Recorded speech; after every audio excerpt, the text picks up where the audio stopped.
ऐसा मत कहे, मैंने किया ही क्या, जुर्मों को पकड़कर कैफरे किरदार तक पहुंचा सकता। लेकिन तुम्हारी पढ़ाई के चक्कर में बूढ़ा हो जाऊंगा यार। मैं तो सोच रोज कोई ना कोई दावत होती है। अभी भी कल की दावत के अच्छा मैंने ना हम दोनों के लिए मैचिंग कपड़े निकाले हैं। आप दिल तेरे जाने के बाद के आने वाले एपिसोड में आप देखेंगे कि फरीन समीर को कहेगी कि बस अब मैंने फैसला कर लिया है कि आज ही जाकर हम निकाह कर लेंगे। जिस पर दोस्तों समीर उसे कहेगा कि ये तुम कैसी बातें कर रही हो, तुम्हारी माँ तो मुझे जान से मार देगी और तुम जानती भी हो कि वो वैसे भी खिलाफ है मेरे।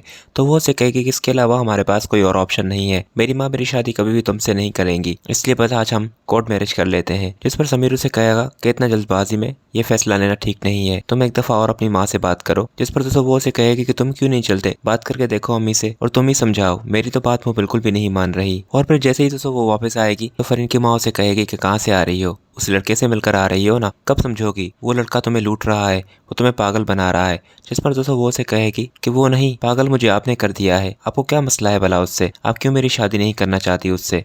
तो वो उसे कहेगी कि वो लड़का अगर जरा भी ठीक होता और उसके इरादे ठीक होते तो मैं तुम्हारी शादी उसके साथ जरूर कर लेती, उसके घिनौने इरादों को मैं समझ चुकी हूँ, बस अब अल्लाह तुम्हें अकल दे और तुम समझ जाओ बहुत जल्द। उसके बाद नेक्स्ट सीन में आप देखेंगे कि सज्जल आशर को कहेगी कि फरीन अगर शादी नहीं करना चाहती हमाद भाई से तो क्या ये ठीक होगा, हम उससे जबरदस्ती कर रहे हैं। तो वो उसे कहेगा कि इसी बात के लिए तो मैं अम्मी से बात करने के लिए गया था, अम्मी को पता नहीं क्या हुआ है, हमाद भाई की जिद लगाई हुई है उन्होंने, हमाद का और फरीन का जोड़ भी नहीं है, पर ये बात अम्मी को कौन समझाए। तो यहाँ पर सज्जल को तो इसी बात का ही डर होगा कि सज्जल से जो उसकी सास ने ये बात कही है कि अगर उसने ये शादी नहीं करवाई तो सज्जल के भी काफी सारे ऐसे राज हैं जो वो जान चुकी है, वो कहीं अशर को ना बता दे। इसी डर में ही एक तरफ फरीन उसे कहकर गई होगी कि वो अशर को समझाए कि वो उसकी शादी हमाद से ना करे, और दूसरी तरफ उसकी सास होगी जो उसे उसके पास के बारे में ब्लैकमेल करके गई होगी।